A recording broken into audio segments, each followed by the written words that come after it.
Olá, tudo certo? Aqui Daniel Coriolano, eu sou médico e nesse vídeo aqui tem o intuito de dar continuidade ao assunto que iniciamos lá no vídeo sobre intolerância ao glúten e à lactose. O banner está aparecendo aí. Se você ainda não conferiu o outro vídeo, eu recomendo que você vá até lá, mas apenas depois deste, tá bom? Eu vou deixar o link também na descrição. Bom, sobre esse, aquilo que comentamos lá sobre barriga estufada, gases, vômitos, diarreia após as refeições, significa que sempre vai ser intolerância? Há outras possíveis causas para um quadro de diarreia, desconforto abdominal que dura mais tempo. Será que existe? Sim, existe. Nesse vídeo eu vou falar sobre isso.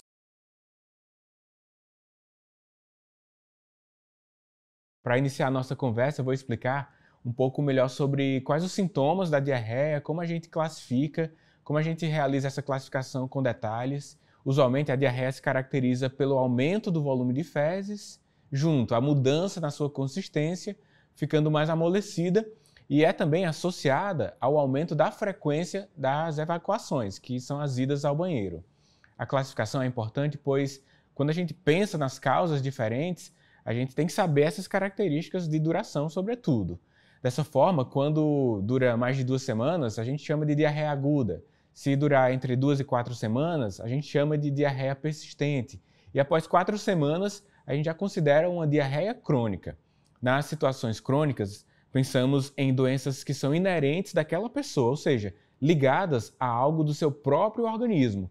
Por exemplo, as intolerâncias, as alergias alimentares, que já foram abordadas aqui no canal, mas também podemos encontrar como motivos de doenças para causar diarreia as doenças inflamatórias intestinais, distúrbios da imunidade, AIDS, alguns tipos de cânceres. Mas como eu posso diferenciar uma da outra? Quanto mais arrastado o quadro, principalmente quando acompanhado com outros sintomas mais chamativos, tais como perda de peso, moleza, manchas na pele, depressão. Aí, se tiver isso tudo acompanhado, a gente deve avaliar com mais detalhe.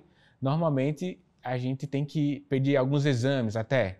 E aí, passa de quadro agudo para ser um quadro maior, mais crônico, depois que passa de 2 semanas de doença. Pode ser intoxicação alimentar, com menos de 2 semanas, infecções, parasitas, vírus, alimentação inadequada, uso excessivo até de café, chá, refrigerante. Às vezes, até se você abusar de alimentos considerados saudáveis, pode haver amolecimento das fezes, causando diarreia. Além disso, remédios como laxantes ou até alguns antiácidos ou procinéticos, que são aqueles remédios para empachamento e também para evitar vômito, até eles podem causar quadros de diarreia. De causas, como você pode perceber, podemos listar inúmeras possibilidades. Mas calma, o que se deve fazer quando ocorre uma mudança no hábito intestinal e do nada você começa a apresentar diarreia?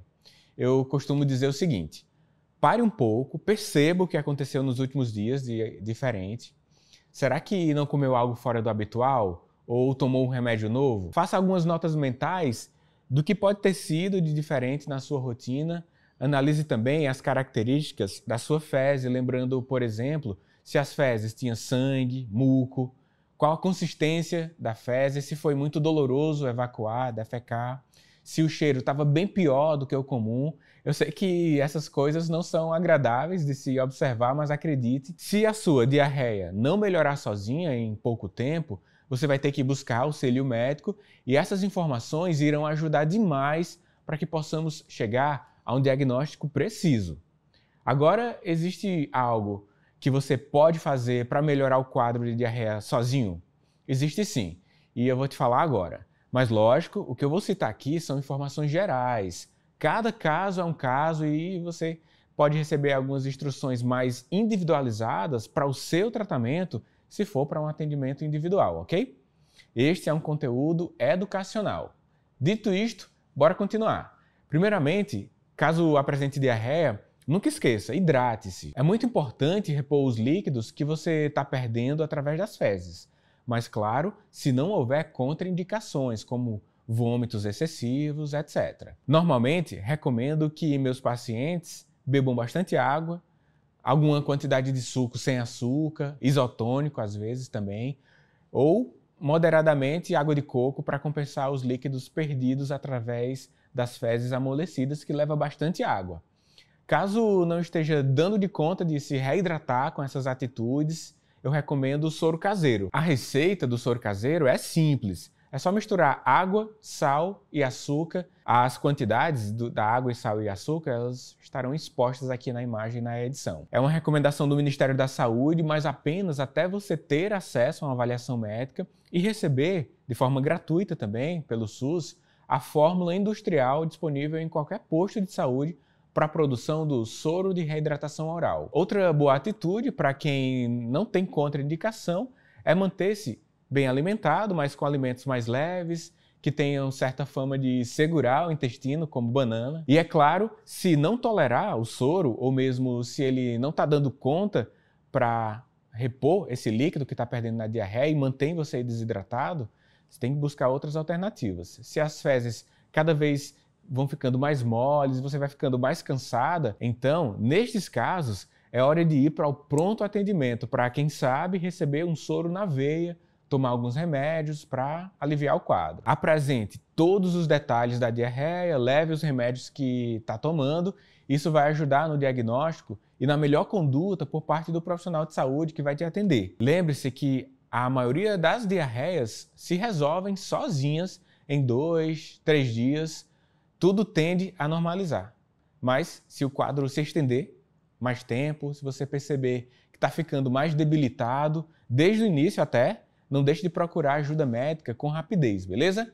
Se você tem mais perguntas sobre isso, deixa aqui nos comentários que eu respondo. Siga-me no Instagram, @DanielCoriolanoMD, para receber novidades do cotidiano e ainda deixe seu like nesse vídeo, realize sua inscrição no canal, basta clicar no botão vermelho. Agora, um convite mais exclusivo para você que quer patrocinar o canal. Clique no botão Seja Membro, assim você vai ajudar que o canal entregue cada vez mais conteúdos de qualidade audiovisual e de qualidade de pesquisa através da nossa equipe, tá bom? Abraço para você, a gente se encontra no próximo. Até lá!